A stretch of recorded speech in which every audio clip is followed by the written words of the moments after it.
دوستو کیا آپ جانتے ہیں وہ صحابی جسے نبی صلی اللہ علیہ وسلم نے حواری یعنی جانثار ساتھی کہا، جنت کی خوشخبری جنہیں دنیا میں ہی مل گئی، جو حضرت علی رضی اللہ تعالی عنہ کی قریبی عزیز اور نبی صلی اللہ علیہ وسلم کے خالزاد بھائی تھے۔ جی ہاں، آج بات کریں گے حضرت زبیر بن العوام رضی اللہ تعالی عنہ کے بارے میں۔ مکمل تعارف: نام تھا زبیر بن العوام بن خویلد قریشی اسدی، والدہ صفیہ بنت عبد المطلب، رشتہ تھا نبی صلی اللہ علیہ وسلم کے خالزاد بھائی تھے۔ بچپن ہی میں اسلام قبول کیا، پہلی صف میں ایمان لانے والے 10 صحابہ میں شامل تھے۔ غزوات اور بہادری: تمام غزوات میں نبی کریم صلی اللہ علیہ وسلم کے ساتھ شریک رہے۔ غزوہ بدر میں قریش کے بڑے سرداروں کا سامنا کیا۔ غزوہ احد میں نبی صلی اللہ علیہ وسلم کے ساتھ ڈٹ کر لڑے۔ ان کی تلوار اور شجاعت کا خود رسول اللہ صلی اللہ علیہ وسلم نے اعتراف کیا ہے۔ نبی صلی اللہ علیہ وسلم نے فرمایا، ہر نبی کا ایک حواری یعنی جانثار ہوتا ہے، اور میرا حواری زبیر بن العوام رضی اللہ تعالی عنہ ہے۔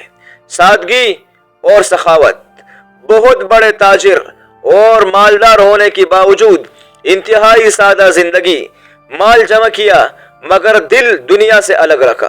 اپنے بیٹوں اور بیٹیوں کے لیے پاکیزہ مال چھوڑا۔ اولاد: ان کی بیٹے عبداللہ بن زبیر رضی اللہ تعالی عنہ بھی عظیم مجاہد اور صحابی تھے۔ حضرت زبیر نے اپنی اولاد کو ہمیشہ دین اور حق کی راہ پر چلنے کی تربیت دی۔ شہادت: حضرت علی اور حضرت عائشہ رضی اللہ تعالی عنہ کے درمیان پیش آنے والے اختلافات کے وقت وہ لڑائی سے کنارہ کش ہو گئے۔ جب جنگ جمل میں جانا چاہا تو ایک حدیث یاد آئی کہ نبی صلی اللہ علیہ وسلم نے فرمایا تھا، تم علی سے ناحق لڑو گے اور پھر واپس ہو جاؤ گے۔ فوراً جنگ سے الگ ہو گئے، لیکن ایک دشمن نے دھوکے سے شہید کر دیا۔ دوستو، حضرت زبیر بن العوام رضی اللہ تعالی عنہ ہمیں وفاداری، شجاعت، حق پسندی اور عاجزی کا درس دیتے ہیں۔